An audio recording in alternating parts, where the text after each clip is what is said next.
Much better? Alright, so hi everybody, my name is Thompson. And hi, I'm Judy Harrison. Yeah, so Judy's a friend of mine and we're going to talk about abuse today on this YouTube channel. Just subscribe to the channel and leave a like. And please pass in your comments in the comment section in case you have your views about this because your views are important. True, and do not forget to share. We want as many opinions as possible on this topic because it is broad. Exactly, so yeah. So how do we do this now? Well, I think we could define abuse first. What is abuse to you? In its different aspects, I think to give it a more general feel, Yeah? I'd say it is the misuse Uh-huh. and mistreatment of something or someone. Yeah? Yeah, what do you think? I think abuse says exactly what you said. The mistreat or using something in the wrong way is also abuse. And I think on the other hand, apart from that, it's something that creates a circle, sort of where it's like a matchstick, you know, into this farmland, Yeah, and then so you lit it up, and then it just keeps it ignites so much exactly. more. So yeah, so it Okay. could be that Okay. too. So what do you think is the take on that? The fact that supposedly we just bring up maybe what abuse would we start with though? I think what interests me the most is psychological abuse. Yes. What do you have to say about that? Um, I think psychological abuse can either be direct or Yeah. as a result of, you know, Uh huh. and I think it can be self-inflicted Yeah. or attained from somebody else. Like you could be psychologically abused by someone else. How self-inflicted? In a case of people who lack a certain type of confidence, you see yourself and all you see is imperfection. Yeah. You look at yourself in the mirror and you're like, oh my god, I'm so ugly, I'm so fat, I'm so thin, I'm so scarred. I'm not as pretty as that girl. That is abuse on yourself. Yeah. And sorry for cutting you short. I think that's very true because you see something about psychological abuse is it determines how the outside you comes out. So it's like your perspective is shaped by what you think inside of you. True. And so if you don't have inner peace, you can't have peace outside because everything is destroyed inside of you. That's true. Yeah. So I think it's really something that we should look at as much and try to focus on because a couple of stuff stem from it. So we should focus on it as well. Yeah, definitely. So what do you think about the abuse that comes from a father figure kind of situation where supposedly we have a father that mistreats a mother, and then we have a son in the house or a daughter. So this daughter is growing up to see daddy beat her mom, and so what happens is, like I think you and I talked about this at some point. We said, so when we're growing up, we do not know the things that are happening, and so as we get cognizant, because now we're older, so we start to give everything a name, and so you're able to tell to say, okay, so what daddy did then was abuse. Yeah. What daddy did to mommy was this, and then that sort of creates a hiccup, between you and daddy. So no matter what happens, you act a certain type of way, towards a couple of stuff because your perspective has been changed. And I think the hard part about this wife battering kind of abuse is it's abuse that comes out in two ways because it affects the child mentally and affects the mother physically. You get the idea? Yeah. So it's like I'm battling you, I'm affecting you physically, but our son too is getting affected psychologically, because we're shaping his perspective.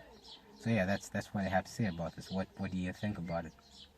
Well, you've covered most of it. What do you have to cover a little of it? But I would say, okay, it's true, and I don't think it would be a good thing to have such a bad image Yeah, imprinted into your brain simply because of a childhood you didn't even choose. yeah. And some people take to blaming themselves, even though it's entirely not their fault. And others Uh-huh. take to different types of reactions to it, I think. Yeah, Yeah, but otherwise, yes, child does get affected psychologically. I think that's why half the time when good parents, most sensible parents, when they fight, they do it away from the kids because Exactly, they know, yeah. because they know it's going to raise certain questions. Yeah. Like, what are mom and dad doing? Is that a normal way to act when you love each other? yeah. And when they're being loving towards each other, they do it in front of the kids because they want you to have a certain image growing up. And then certain images will come about, but you should know which one is wrong and which one is right. True. Yeah. All right, so that's a very good view of it.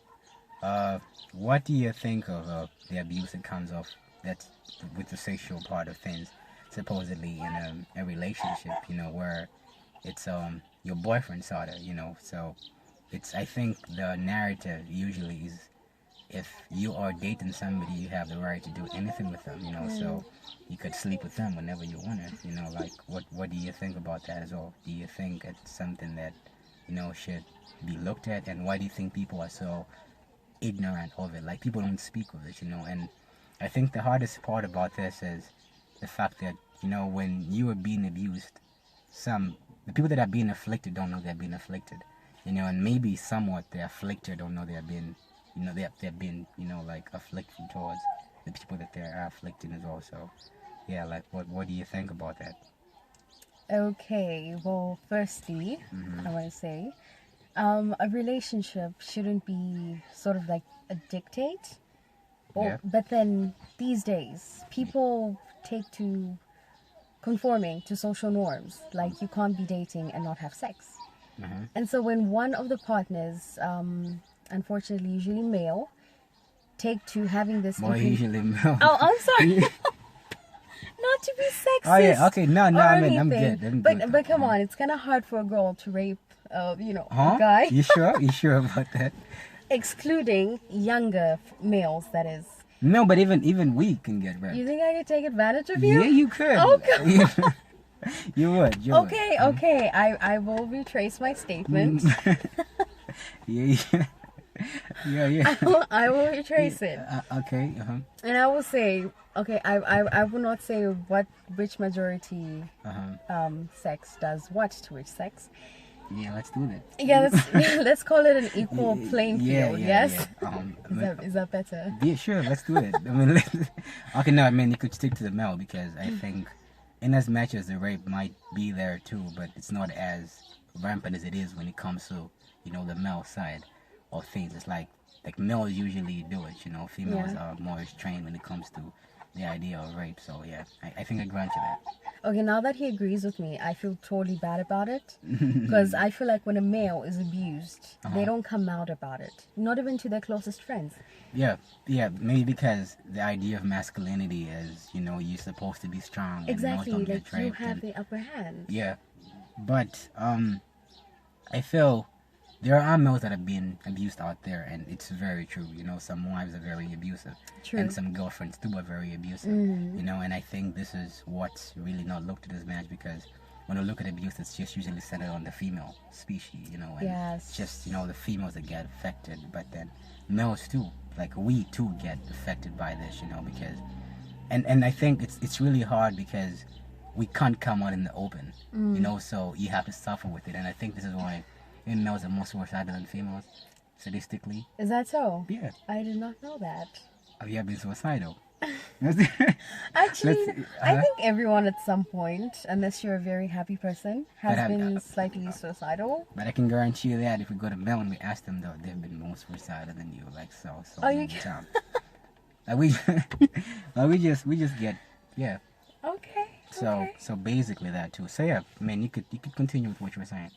Off the whole thing. What was I saying? I forgot to know. Oh my God. You're talking so about much to say. Okay, but we're talking about sexual abuse, yes? Yeah, in a relationship. Okay, so ladies, in your relationship, no, you do not owe him sex. And girl, no, he does not owe you sex.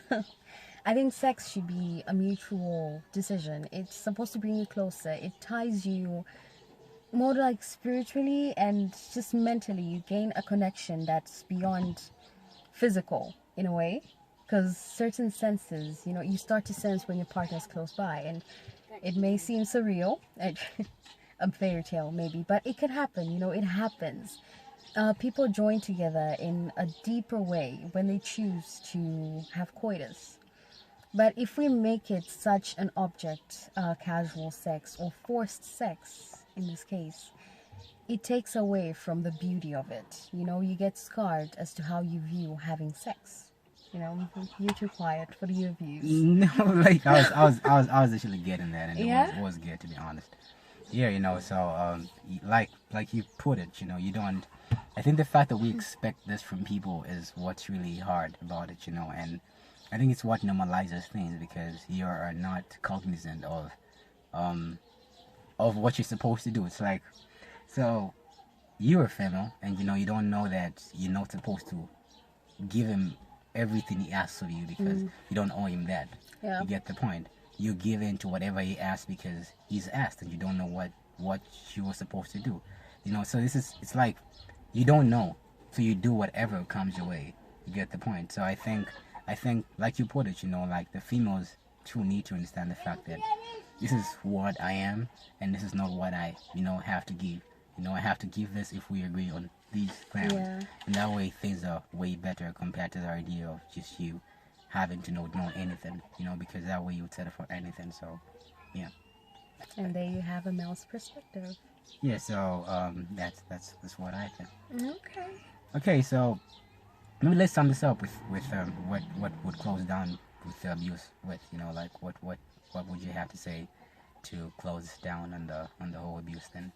Well, to round it up, I think we've only spoken about 2 types of abuse. Yeah, two. Yes, and that is psychological abuse. And sexual abuse. Yes. And no, we talked about the wife battering kind of abuse. So of course, three yes. altogether. Yeah. Yeah, so What physical other abuse do you think is not usually talked about as much?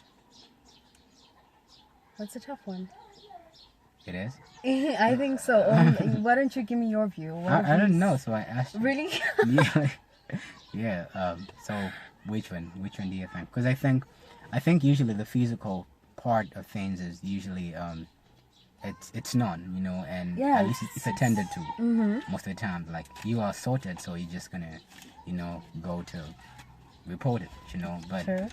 like the psychological one is not as It's rampant. not as spoken But about. yeah, but it's rampant, and this is rampant and in fact I think every abuse has its own effect, but we neglect the effect of the psychological abuse because we can't see it maybe, so that's what's hard. And I think the fact that we can't see it makes it even more dangerous, because it's not sin, so it could do as much damage, and all you see is results. It's like cancer in some way, and True. that complicates stuff. Cancer or the invisible man. Exactly. So yeah. But I think a type of abuse that is not really shed light on is neglect. Uh-huh. Yeah, I mean, just not having someone there Yeah. for you, especially in your younger stages where you need mom to show you how to do this or Okay. dad to defend you from this. Yeah. And you don't have that. You're neglected. There are rights that you have, like being taken to school or being shown your homework or, Yeah. or just having somebody take it easy on you and tell you, you know what, you can do this. You can make Yeah. it through this. So not having that support or background, even at a younger stage, and as you grow up, you learn to not trust people. So that sort of abuse isn't spoken about much now, is it? No, it's not, and that's very good because I think when you look at a child, whatever you tell a child, they take, because it's like a child is like a diskette, so it's empty, right? And you want to put information in it, like you're putting data on a diskette. So whatever you give it is what's going to be interpreted when you play it. You get the point? Yeah. And I think the hard part about this is if you give the wrong things, what's going to happen is even when they grow up to become something else, they will have two things in the diskette. So there's the idea of the things you put up as a parent, Yeah. and what they've actually, discovered as they have grown up. Yeah. And so when you play that diskette, it plays in a double way, so there is the background sound of everything in the background, maybe images, and then there's the new image that's there. You get the point? Yeah. Because it was left unattended to.